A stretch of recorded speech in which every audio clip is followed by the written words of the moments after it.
I'm Evelyn, 32, and until last year, I was a kindergarten teacher. Now I work from home as an educational consultant. My husband Jason and I had been married for 5 years when everything changed during Thanksgiving dinner. My mother-in-law Judith had always been controlling, but that night she crossed a line I never imagined. When she threw that plate at me and demanded Jason put me in my place, I felt a shift inside me that would change everything. Before I tell you what happened, that changed everything. Let me know in the comments where you're watching from and hit subscribe to follow my journey of finding my voice. I met Jason at my friend Zoe's backyard barbecue 6 years ago. It was one of those perfect summer evenings where the air feels electric with possibility. Jason stood by the grill laughing at something Zoe's husband said, and when our eyes met across the yard, I felt an immediate connection. He had warm brown eyes that crinkled at the corners when he smiled, and an easy confidence that drew me in. That night we talked until everyone else had gone home. Jason was 28, then working in marketing at a growing tech company. I was 26, passionate about my kindergarten classroom and the little minds I was helping to shape. By the time he walked me to my car under a sky full of stars, I knew this was different from any connection I'd felt before. Our romance moved quickly. Within 2 months we were spending every weekend together. By 4 months we were talking about the future. At 8 months on a surprise trip to a lakeside cabin, Jason proposed with a vintage ring that had belonged to his grandmother. I said yes without hesitation. It was during the wedding planning that I first began to notice things about Jason's family dynamics. His mother Judith was ever present, offering opinions on everything from my dress to the flower arrangements. At first I found it endearing how close Jason was to his family, especially his mother. She was a striking woman in her late 50s, with perfectly styled blonde hair and an impeccable sense of fashion. Jason's father, Frank, was quieter, usually deferring to Judith's stronger personality. "My mother just wants everything to be perfect," Jason explained when I mentioned how Judith had changed our cake order without consulting us. "She planned weddings professionally for years. We should trust her expertise." I wanted to make a good impression, so I smiled and accepted most of Judith's suggestions. When she insisted we move the wedding date to accommodate her sister's cruise schedule, I agreed. When she vetoed my first choice of bridesmaid dresses as unflattering for family photos, I chose different ones. Looking back, I was laying the groundwork for years of compromise. Our wedding day was beautiful but tense. Judith had managed to change several elements I had my heart set on, including the first dance song Jason and I had chosen because it was playing when we met. "That song has no class," she'd said within Jason's earshot. "You'll thank me later for choosing something more appropriate." Still, when Jason and I drove away from the reception to start our honeymoon, I felt hopeful. We would be living in Portland, 3 hours from Jason's parents in Seattle. The distance seemed like enough to establish our own household while still visiting for important occasions. The first year of our marriage was relatively peaceful. We visited Jason's parents every couple of months, and I navigated the subtle criticisms Judith would make about our apartment, my cooking, or my career choice. Jason always smoothed things over, and I told myself that these minor irritations were just part of being in a family. Everything changed when Jason received a promotion that required us to relocate to Seattle. I was hesitant, but supportive. I could find a new teaching position, and Jason was excited about the career opportunity. "Plus, we'll be closer to my parents," he said with genuine enthusiasm. "Mum can help us find a great house in their neighborhood." That should have been my warning, but I was busy wrapping up my school year and saying goodbye to my students and colleagues. By the time we moved to Seattle, Judith had already scouted several houses and had strong opinions about which one we should choose. We ended up in a craftsman-style home just 15 minutes from Jason's parents. It was beautiful, but from the day we moved in, it never felt fully mine. Judith had opinions about every decorating decision, paint color, and furniture arrangement. At first, she visited once a week, usually bringing dinner or offering to help organize something. Within months, she was dropping by unannounced 3 or 4 times a week. She had opinions about how I organized the kitchen cabinets, how I folded Jason's shirts, even how I should style my hair. Jason's sister Amanda, who lived in Chicago, called me about 2 months after we'd settled in Seattle. "I just wanted to check how you're doing with Mom nearby," she said carefully. "It's an adjustment." I admitted, not wanting to sound ungrateful. Amanda sighed. "I should have warned you before you moved. Mom has always been controlling, but she's especially bad with the partners of her children. She drove my college boyfriend away by redecorating my apartment while we were on spring break.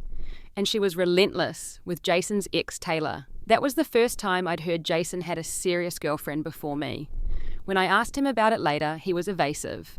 Taylor and I dated in college. Mum thought she wasn't ambitious enough. It wasn't serious. But Amanda's warning stayed with me, especially as Judith's presence in our lives grew more persistent. I began to see the patterns of control that I had previously excused as motherly concern. I just didn't realize yet how difficult it would be to change those patterns once they were established. The first real crack in my relationship with Judith happened about 4 months after we moved to Seattle. I came home early from school one day to find her in our bedroom rearranging my closet. "Your organizational system wasn't working," she said, without a hint of apology when I expressed surprise at finding her there. Jason could never find anything when he needed it. Later I discovered she had moved my personal items from my nightstand drawer to make room for a photo of Jason as a child. When I mentioned it to Jason that evening, he shrugged it off. "That's just how Mum shows love Evelyn. She likes things a certain way. It doesn't mean anything personal." But it felt deeply personal when she criticized the dinner I made for Sunday family meal, making a show of adding salt and pepper to everything on her plate before taking a bite. "I've always believed that cooking is an act of love," she said, looking directly at me. "Some women just have that nurturing instinct naturally, I suppose." Jason's father, Frank, simply ate quietly occasionally, offering a neutral comment about the weather or a sports game. He never contradicted Judith, or seemed to notice the tension growing between us. The comparisons to Jason's ex-girlfriend Taylor became a regular feature of Judith's conversations. "Taylor was such a wonderful baker," she would say while watching me frost cupcakes for a school function. "She made everything from scratch, even the vanilla extract."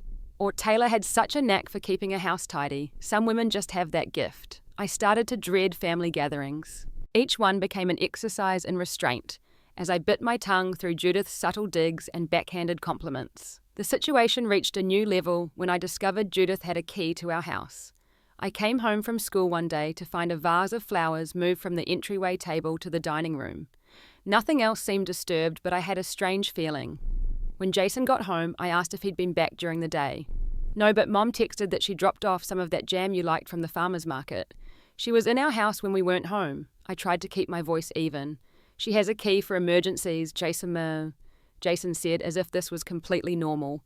"From when she was helping us move in, remember." I didn't remember agreeing to that arrangement at all.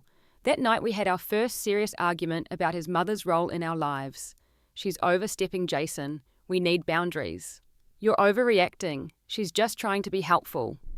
"Would you be okay if my mother came into our house when we weren't home and moved things around?" "That's different," he insisted, though he couldn't explain how. Jason promised to talk to his mother about returning the key, but somehow that conversation never happened.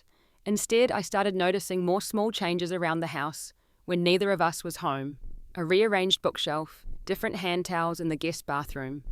My collection of classroom supplies reorganized in the home office. I became increasingly uncomfortable inviting friends over, worried about what Judith might have changed or what evidence of her presence might be visible. My best friend Zoe noticed my withdrawal and insisted on meeting for coffee. "You don't seem like yourself lately," she said, studying my face with concern. "What's going on?"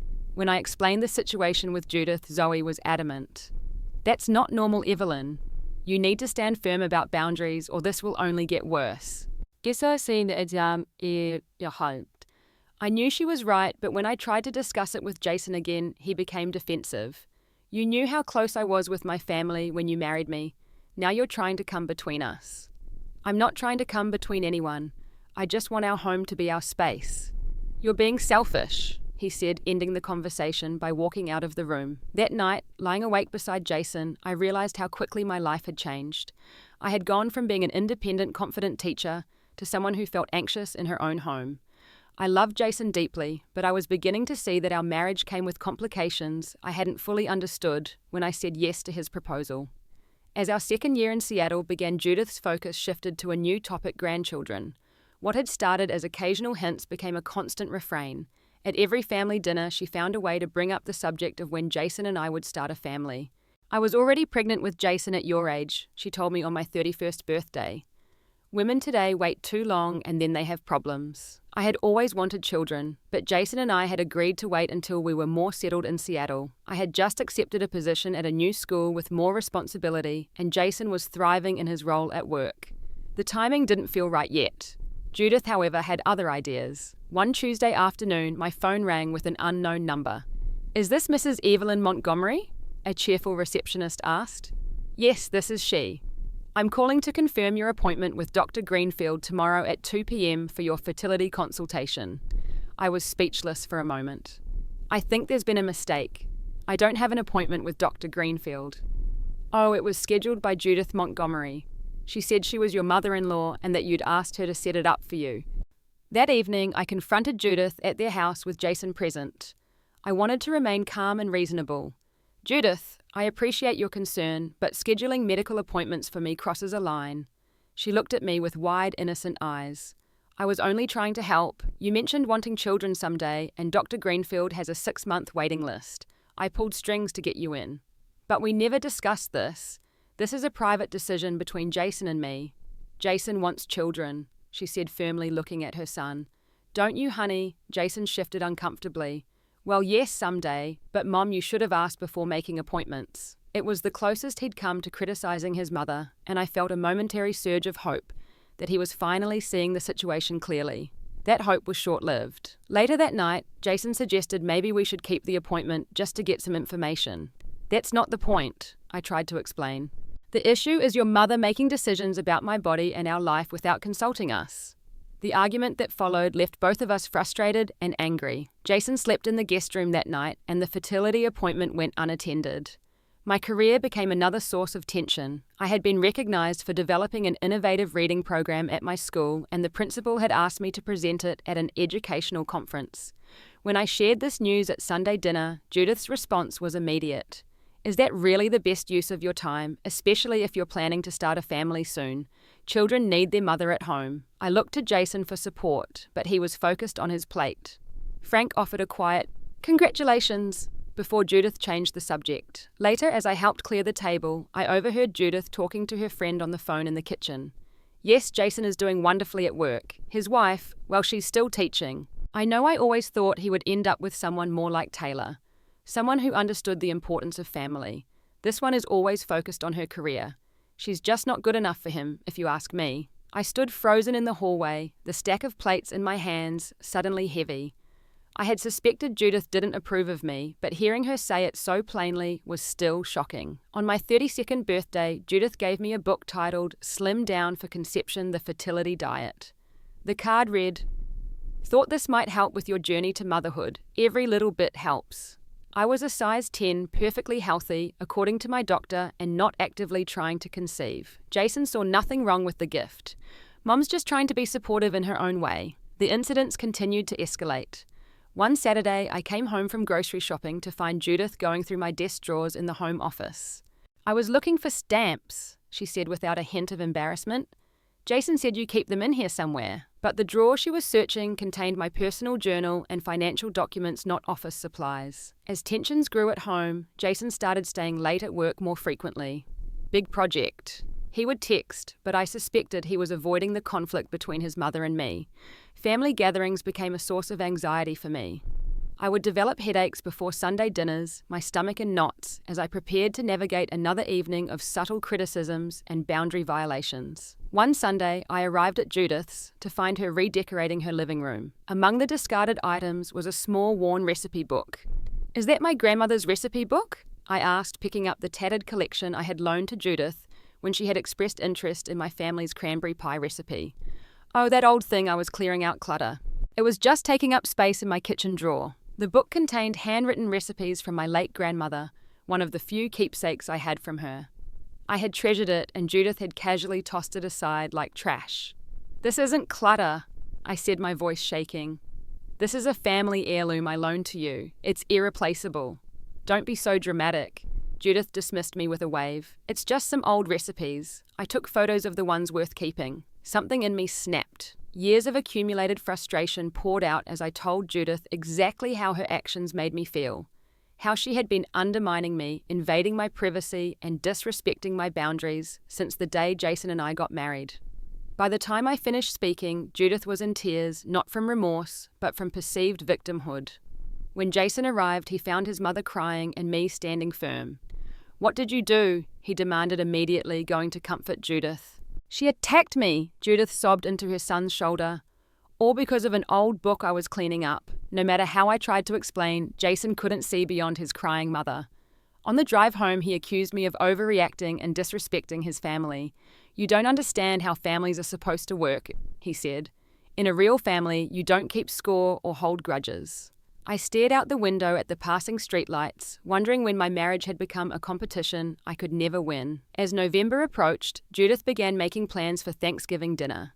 It was always held at her house, a tradition that predated my entrance into the family. This year, I offered to contribute to the meal preparation. "I could make the sides," I suggested during a Sunday visit.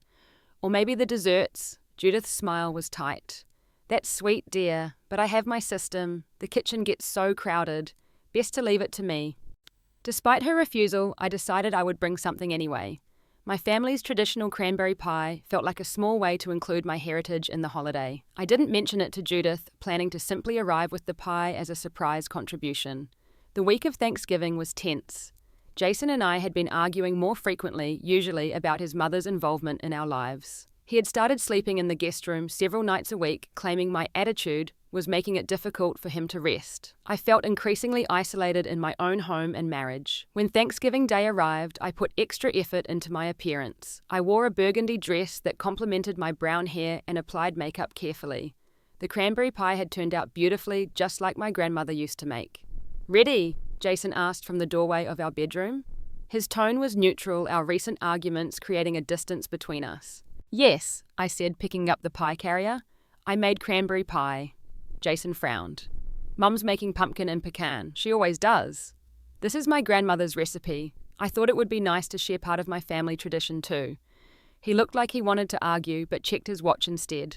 "We're going to be late. Let's just go." The drive to his parents' house was silent, except for the radio playing holiday music that neither of us sang along to. Judith answered the door wearing an elegant cream sweater and pearls. Her eyes immediately went to the pie carrier in my hands. "What's that?" she asked, her smile not reaching her eyes. "Cranberry pie," I said brightly. "It's a family recipe." "How thoughtful," she said in a tone that suggested it was anything but. "You can put it in the kitchen, though we already have plenty of dessert." The house was filled with the traditional Thanksgiving scents, roasting turkey sage, stuffing cinnamon. Frank greeted me with a brief hug before returning to the football game on TV. Jason's uncle Charles and his wife Beatrice were already there along with their college-age son, Tyler. Throughout the afternoon, Judith made small comments designed to undermine me. When Beatrice complimented my dress, Judith added, "It would be even more flattering if she'd gone down a size." When I mentioned a challenging situation at work, she sighed. Career women always find something to complain about. I kept my responses polite, determined not to let her ruin the holiday. But with each passing hour, I felt my resolve weakening. Dinner was served at 4 o'clock. The table was beautifully set with Judith's best china and crystal glasses. I was seated at the opposite end from Jason, with Tyler to my right and Beatrice to my left. As we passed the dishes around, I noticed something odd. Every dish contained something I couldn't eat. The green beans were topped with almonds. I had a mild nut allergy. The stuffing contained oysters, which made me ill, and the sweet potatoes were made with orange juice, which triggered my acid reflux. When I looked up, Judith was watching me with a small smile. She knew about these dietary restrictions. I had mentioned them multiple times over the years, and she had previously accommodated them. This felt deliberate. "Aren't you hungry, Evelyn?" she asked innocently as I hesitated over the dishes. "I'm just deciding what to try first," I said, not wanting to create a scene. "The oyster stuffing is Jason's favorite," she said pointedly. "I've made it since he was a little boy." I took small portions of the plain turkey and mashed potatoes, the only dishes I could safely eat. As dinner progressed, Judith steered the conversation toward my career. "Evelyn is still at that little school," she told Charles and Beatrice. "Though I don't know for how much longer given the circumstances." "What circumstances?" Beatrice asked. Before I could respond, Judith continued. "Well, Jason and I have been busy converting their guest bedroom into a nursery. It's about time they started a family, don't you think?" I put down my fork, stunned. "You've been what?" Jason looked equally surprised. "Mum, what are you talking about?" Judith waved her hand dismissively. "It was going to be a surprise. I've ordered the furniture already. The painter is coming next week." "You're having work done on our house without our permission," I asked, my voice rising despite my efforts to stay calm. "Not permission," Judith corrected. "It's a gift. Besides, your little home office could easily be moved to the basement. A nursery needs natural light." My home office was where I conducted my virtual tutoring sessions and developed my curriculum. Moving it to the basement would disrupt my entire work setup. Judith, I said as evenly as I could, we appreciate the thought, but Jason and I aren't ready for children yet, and any changes to our house need to be discussed with us first. Not ready, Judith scoffed. You're not getting any younger, Evelyn, and Jason wants children, don't you, dear? All eyes turned to Jason, who looked uncomfortable. Well, yes, someday, but Mum, Evelyn's right. You should have talked to us first. Judith's face hardened. I was only trying to help. You two have been married for 5 years. People are starting to talk. Let them talk, I said firmly. Our family planning is private. Family is never private, Judith countered. It affects all of us. I want grandchildren while I'm young enough to enjoy them. The tension at the table was palpable. Frank cleared his throat awkwardly. Charles became very interested in his mashed potatoes. Tyler was texting under the table. Judith pushed a serving dish toward me. Have some stuffing, Evelyn. It might help you understand the importance of family traditions. No, thank you, I said. I can't eat oysters, as you know. Still with all these convenient food issues, Judith sighed dramatically. In my day, we ate what was served and were grateful. Something inside me had reached its breaking point. Years of subtle jabs, boundary violations, and Jason's failure to stand up for me culminated in this moment of clarity. I'm not eating food I'm allergic to just to prove something to you, Judith, I said quietly but firmly. Her eyes narrowed. You're being rude and ungrateful, after all I've done for you both. What exactly have you done for me? I asked. Criticized my career, invaded my privacy, planned renovations to my house without my knowledge, made me feel unwelcome in my own marriage. The table fell silent. Jason's face was a mixture of shock and embarrassment. Evelyn, he warned. No, Jason, I continued. This has gone on too long. Your mother has been undermining me since the day we got married, and you've allowed it. Judith's face flushed with anger. She picked up her plate and hurled it across the table. It crashed against the wall behind me, gravy and turkey splattering across my dress and hair. How dare you speak to me that way in my own home, she shouted. Jason, are you going to let her talk to me like this? Put your wife in her place right now. The room froze. Everyone stared in shock at the broken plate on the floor, at the food dripping down the wall, at Judith's rage-contorted face. Jason sat motionless, his eyes darting between his mother and me. Then slowly he stood up and walked over to Judith. Mum, calm down, he said softly, putting his arm around her shoulders. He hadn't come to me. He hadn't defended me. In that moment of crisis, he had chosen his mother. I felt oddly calm as I stood up, napkin still in my hand. Without a word, I walked to the hallway, took my coat from the rack and picked up my purse. No one followed me or tried to stop me. At the front door, I turned back once to see Jason still comforting Judith, who was now sobbing dramatically. Our eyes met briefly across the room, and I saw confusion in his, as if he couldn't understand why I was leaving. I stepped out into the cold November evening and closed the door behind me. As I walked to my car, snow began to fall lightly around me, and I realized I had just done something that would change the course of my life forever. I drove aimlessly for about an hour, the events of the evening replaying in my mind. Eventually, I found myself at a hotel near downtown. The receptionist gave me a concerned look as I checked in, still wearing my food-stained dress, but she didn't ask questions. In the sterile quiet of the hotel room, I turned my phone back on to find 12 missed calls and 23 text messages from Jason. The first few were angry. How could you embarrass me like that? You completely overreacted. My mother is devastated. Then they shifted to concern. Where are you? Are you safe? Please call me. And finally to apology. I'm sorry things got out of hand. Mum shouldn't have thrown the plate. Come home so we can talk. I didn't respond to any of them. Instead, I called my sister Diane, who lived about 2 hours away in Portland. Evelyn, she answered, surprised to hear from me on Thanksgiving. Aren't you at the in-laws? My voice broke as I started to explain what had happened. By the time I finished recounting the evening, I was sobbing.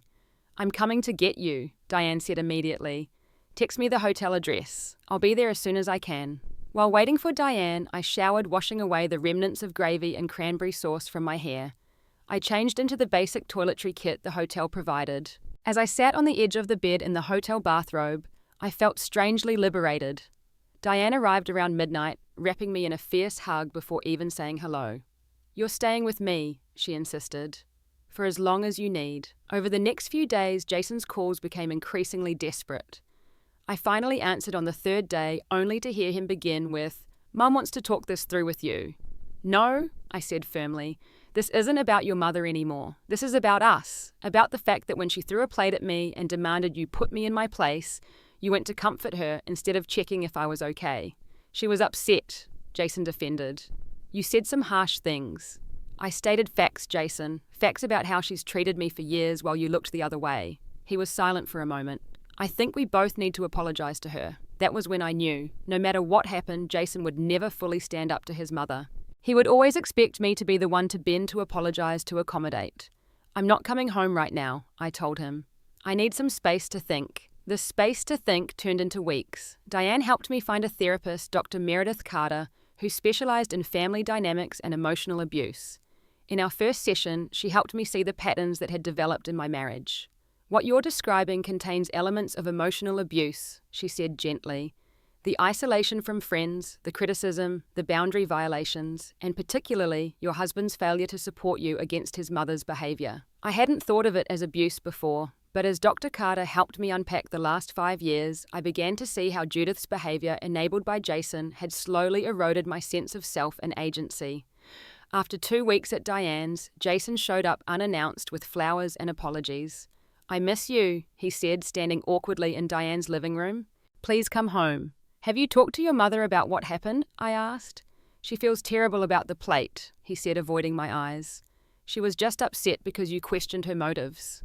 "Jason, she's been undermining me for years. She was planning construction on our house without our permission. She made Thanksgiving dinner with ingredients she knew I couldn't eat." "Mom says she forgot about your food restrictions," he said defensively, "and the nursery was meant to be a surprise. She was trying to be helpful." I realized then that nothing had changed. Jason was still defending his mother, still expecting me to be the one to adjust. "I need more time," I told him. "I'm not ready to come home yet." The following weekend, I went to our house while Jason was at work to collect more of my clothes and personal items. I found that Judith had indeed been there. The guest room had been partially cleared out with paint swatches taped to the wall in nursery-appropriate colours. I sat on our bed and cried, mourning the life I had thought we were building together. This house, this marriage had never truly been mine. It had always been an extension of Judith's vision for her son's life. That day I packed up more than just clothes.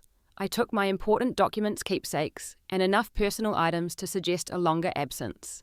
Something in me knew I wouldn't be coming back permanently. Over the next few weeks, I learned that Judith had been calling our mutual friends, telling them I had had some kind of breakdown. She described me as unstable, ungrateful, and cruel to her. Some believed her, and I received several concerned messages suggesting I seek help and apologize to the Montgomery family. Others, like my friend Zoe, knew better. "I've seen how she treats you," Zoe said over coffee. "You're doing the right thing by stepping back." Surprisingly, Jason's sister Amanda reached out to me. We had never been particularly close, but she called one evening with unexpected support. "I know what Mom's like," she said. "I've been keeping my distance for years. That's why I moved to Chicago and only come home for major holidays." It was validating to hear that Amanda had experienced similar treatment. "How do you handle it?" I asked her. "Strict boundaries," she replied. "And I don't expect my brother to see it. He's the golden child, he never will." A month after Thanksgiving, I filed for legal separation. When the papers were delivered to Jason, he showed up at Diane's again, this time angry. "You're throwing away our marriage over one bad Thanksgiving," he demanded. "No," I said calmly. "I'm acknowledging that our marriage hasn't been healthy for a long time. Your mother's behavior was a symptom, not the cause. The cause is that you and I have different ideas about what a marriage should be." "We can fix this," he insisted. "Come to couples counseling with me." "Will your mother be involved in the counseling?" I asked, already knowing the answer. He hesitated. "Well, since she's part of the issue, probably at some point, yes." I shook my head.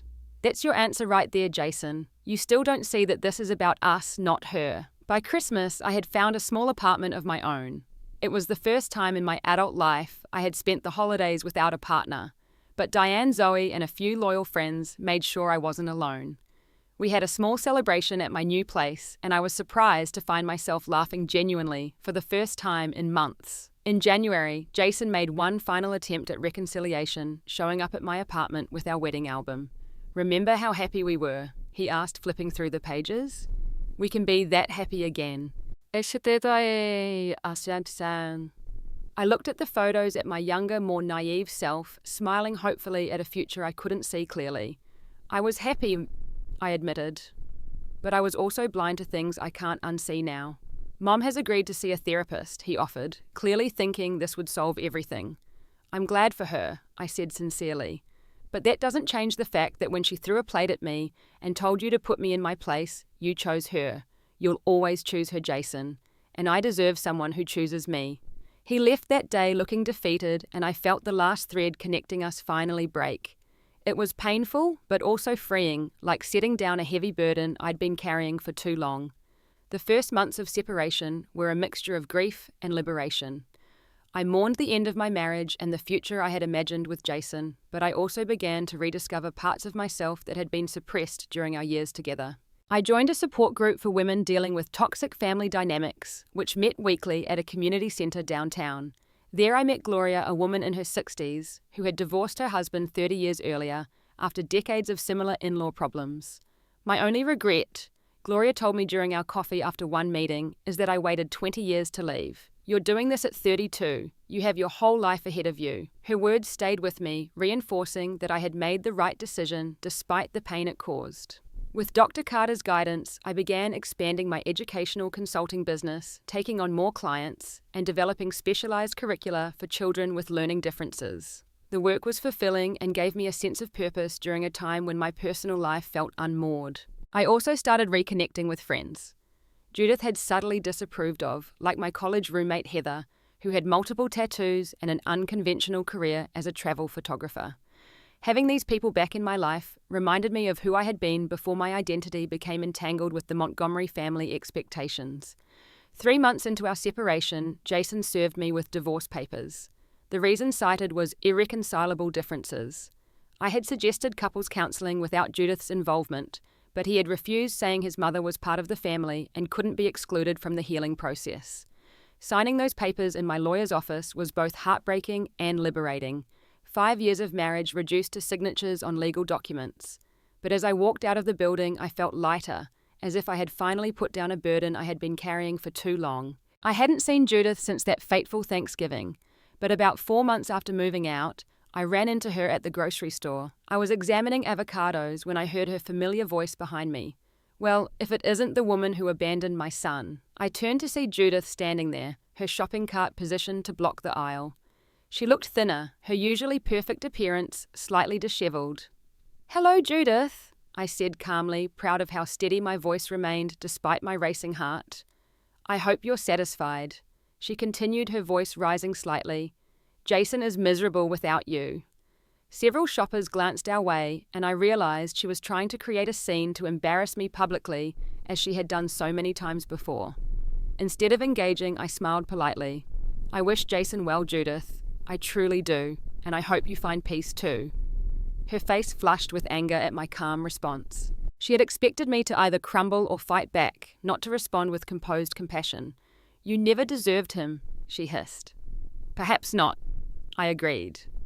"But I do deserve respect and happiness. Excuse me." I walked around her cart and continued my shopping, my hands shaking but my head held high. It was a small victory, but it felt monumental. Later that week, I received a surprising email from Amanda. She was coming to Seattle for business and wanted to meet for dinner.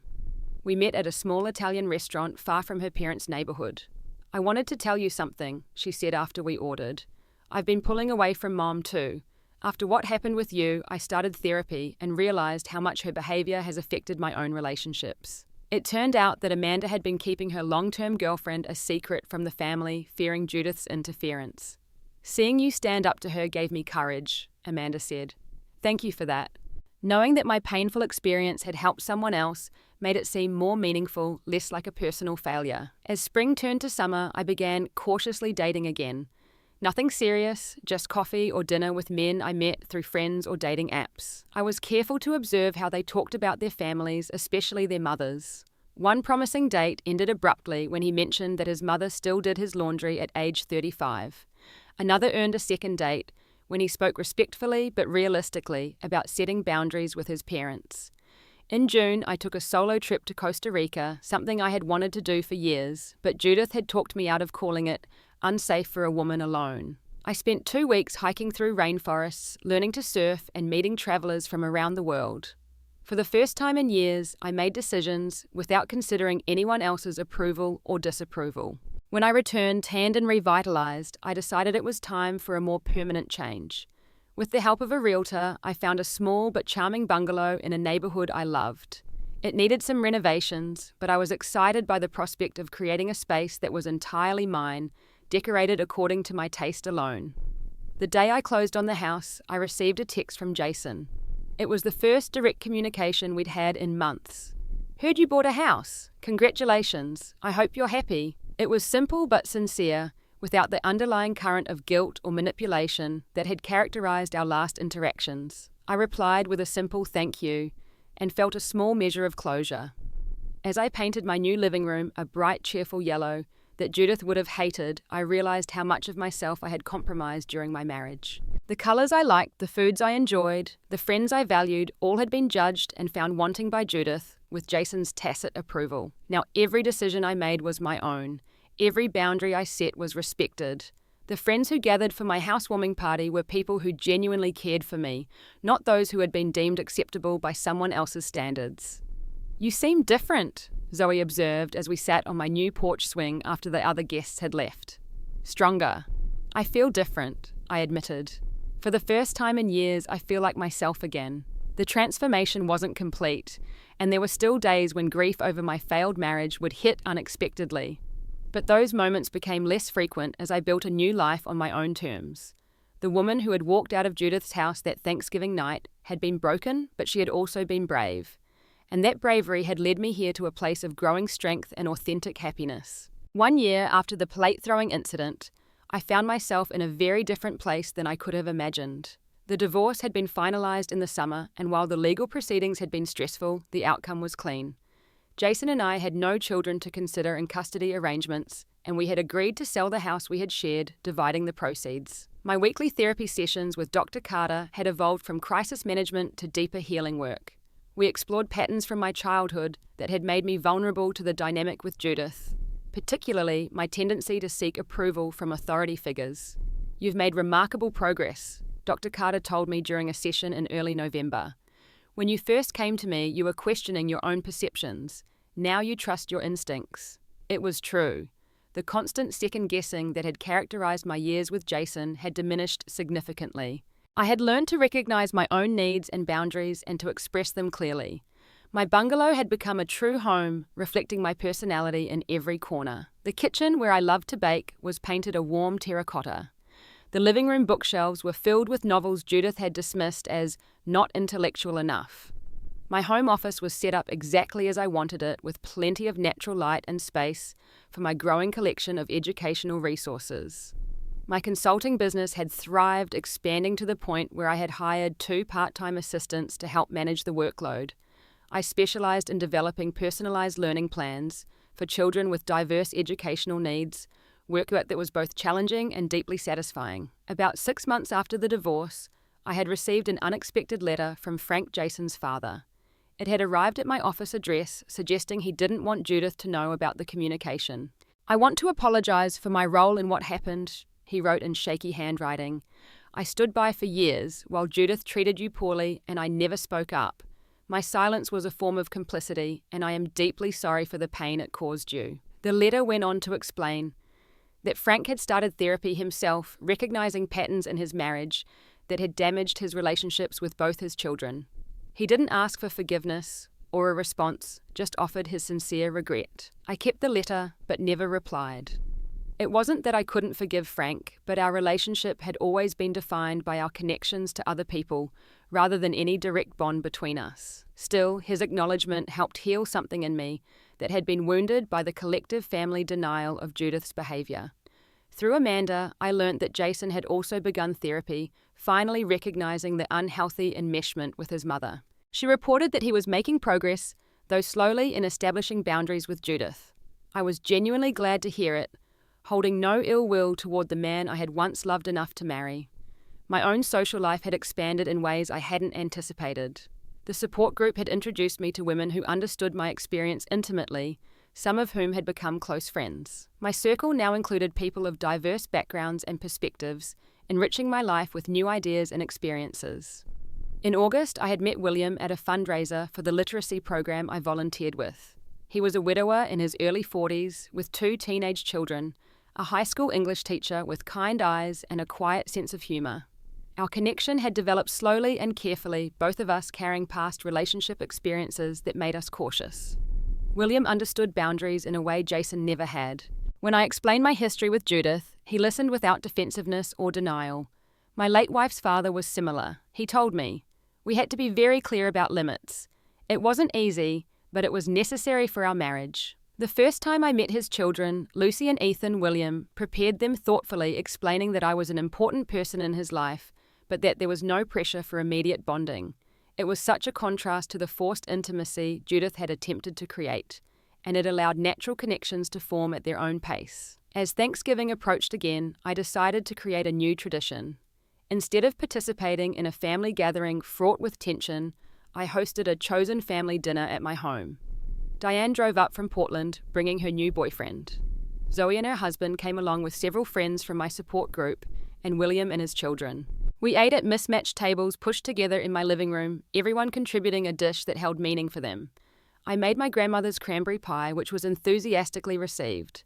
There were no formal seating arrangements, no china that couldn't be chipped, no undercurrents of judgment or control. As I looked around at the laughter and genuine warmth filling my home, I realized how far I had come in a year.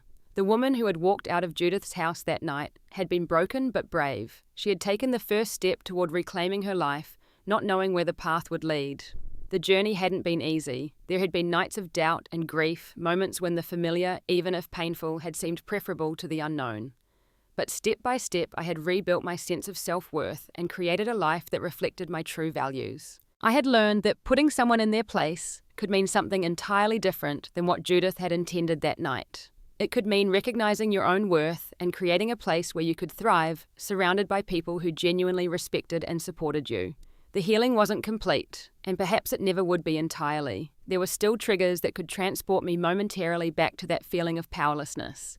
But those moments grew less frequent and less intense as time passed. What I knew now with certainty was that I would never again allow someone else to define my worth or dictate my choices. I had found my voice, my boundaries, and my place in the world, and it was exactly where I belonged. Have you ever had to walk away from a relationship that was damaging your self-worth? I would love to hear your stories in the comments below. Sometimes the bravest thing we can do is recognize when something isn't working and have the courage to start again. If this story resonated with you, please like, subscribe, and share it with someone who might need to hear it. Thank you for joining me on this journey, and remember that you deserve to be treated with respect and kindness always.